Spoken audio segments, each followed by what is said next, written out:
थोड़ा सा मेरा बात आप समझिए। चालू करें चालू कर दे।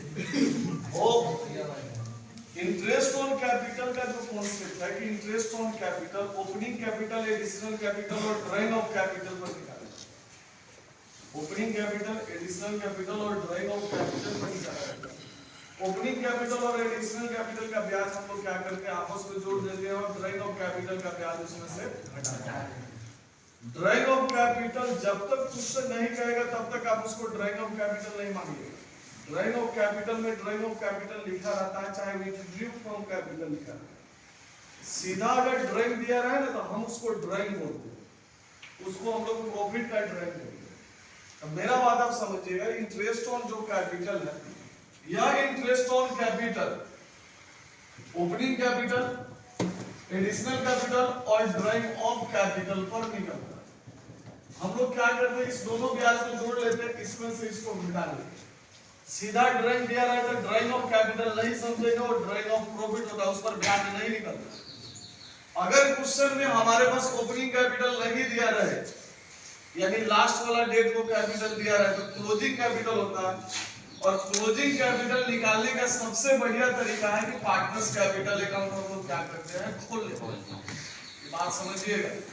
और पार्टनर्स कैपिटल अकाउंट जब खोलते हैं तो जो भी कैपिटल बढ़ता है जिस मद से उसको सीआर में दिखा देते हैं, जिस मद से घटता है उसको हम लोग कहां दिखा देते हैं, डीआर में दिखा देते हैं। और सीआर में ऊपर रकम जो घटेगा, यानी सीआर में रकम घटता है उसको ऊपर चढ़ा के लिख देते हैं, वही हमारा होता है। और उसी पर ब्याज हम लोग निकालते। दूसरा क्या कॉन्सेप्ट है, वो इंटरेस्ट ऑन ड्राइंग का। इंटरेस्ट ऑन ड्राइंग में सीधा ड्राइंग दिया रहे हो और रेट के साथ पर एनम शब्द दिया रहे तो 6 महीने का ब्याज निकालते हैं। 6 महीने का ब्याज का मतलब ये समझिएगा, आधा समय का ब्याज। कहने का मतलब क्या है कि मेरा अकाउंटिंग ईयर साल भर का होता है तो साल भर का आधा 6 महीना हो जाता है। मेरा अकाउंटिंग ईयर अगर 9 महीना का रहे तो मेरा ब्याज निकलेगा 4.5। तो इंटरेस्ट ऑन ड्राइंग का कॉन्सेप्ट क्या है, ये जो इंटरेस्ट ऑन ड्राइंग है कि प्रॉफिट वाला ड्राइंग रहता है, उस पर हमको इंटरेस्ट ऑन ड्राइंग अगर निकालना है तो अगर रेट के साथ सीधा ड्राइंग दिया है, रेट के साथ पर एनम दिया है, तो सीधा हम लोग क्या करेंगे, 6 महीना यानी आधा समय का ब्याज निकालेंगे। दूसरा नंबर क्या, अगर हमारा ड्राइंग एक निश्चित आधार पर दिया है, प्रत्येक महीना के शुरू में, प्रत्येक महीना के मध्य में, प्रत्येक महीना के अंत में, चाहे 2 महीना के शुरू में, 3 महीना के शुरू में, 4 महीना के अंत में, अगर ऐसा दिया है, निश्चित अंतराल पर दिया है, तो हम लोग इंटरेस्ट ऑन ड्राइंग निकालने के लिए सबसे पहले टोटल ड्राइंग निकालते हैं। टोटल ड्राइंग निकालने का मतलब क्या हुआ, प्रत्येक महीना अगर 1000 ड्राइंग किया तो 1000 गुने 12 यानी 12000 टोटल ड्राइंग। प्रत्येक 2 महीना पर ड्राइंग किया, इसका मतलब 2 महीना पर ड्राइंग किया तो 6 बार ड्राइंग करेगा, क्या कि उस 2 से भाग दे देंगे। कुछ समय में जब 2 से भाग दे दीजिएगा तो आ जाएगा। जैसे 3 महीना पर ड्राइंग किया तो 12 में 3 बार, 3 से भाग दीजिएगा तो 4 बार ड्राइंग किया, यानी 4 बार ड्राइंग किया ना, तो जितना ड्राइंग किया उतना से आप गुना कर दीजिएगा तो आपके पास टोटल ड्राइंग है। जब हम लोग टोटल ड्राइंग निकाल लेंगे तब हम लोग क्या करते हैं, पीरियड निकालते हैं। पीरियड जो निकालते हैं तो हम लोग देखते हैं उसमें है क्या कि अगर शुरू में अगर ड्राइंग किया तो पीरियड बराबर होगा total period plus time interval बटा 2, प्लस टाइम इंटरवल बटा 2। अगर शुरू में ड्राइंग किया है तो, अगर मध्य में ड्राइंग किया है तो टोटल पीरियड बटा 2, और अंत में ड्राइंग किया है तो total period minus time interval बटा 2। यही हमारा क्या होता है, पीरियड हम निकाल लेते हैं और उसी पीरियड का हम लोग क्या करते हैं, ब्याज निकालते हैं।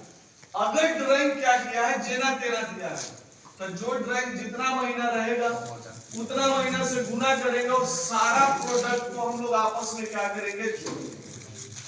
और जोड़ने के बाद हम उस पर 1 महीने का ब्याज निकालेंगे। 1 महीने का इंटरेस्ट इसलिए हम निकालेंगे 1 महीने का इंटरेस्ट कि उसको हम लोग महीना में गुना कर दिए, यानी हम लोग प्रोडक्ट निकाल लिए, यानी महीना में कन्वर्ट कर दिए, इसीलिए हम लोग क्या करते हैं, 1 महीने का ब्याज। ये बात आपको इंटरेस्ट ऑन ड्राइंग में कराएंगे। पीएल एप्रोप्रिएशन अकाउंट बनाना रहे तो सबसे पहले हम लोग यह देखते हैं क्या, पीएल एप्रोप्रिएशन में हम लोग के पास कॉन्सेप्ट यही है कि देखते हैं क्या कि जो भी एडजस्टमेंट है, एडजस्टमेंट से पहले का प्रॉफिट है कि नहीं। अगर किसी मद के बाद का प्रॉफिट दिया, अगर खर्चा के बाद का प्रॉफिट दिया, तो सबसे पहले हम लोग उस खर्चा को उस प्रॉफिट में जोड़ लेंगे। खर्चा को उस प्रॉफिट में हम लोग जोड़ लेते हैं, ऐसा इसलिए कि पहले का प्रॉफिट आ जाए, और उस प्रॉफिट को हम लोग कहाँ दिखाते हैं, पीएल अकाउंट के सीआर। जितना भी बाहरी खर्चा होता है उसको पीएल अकाउंट के डीआर में दिखाते हैं।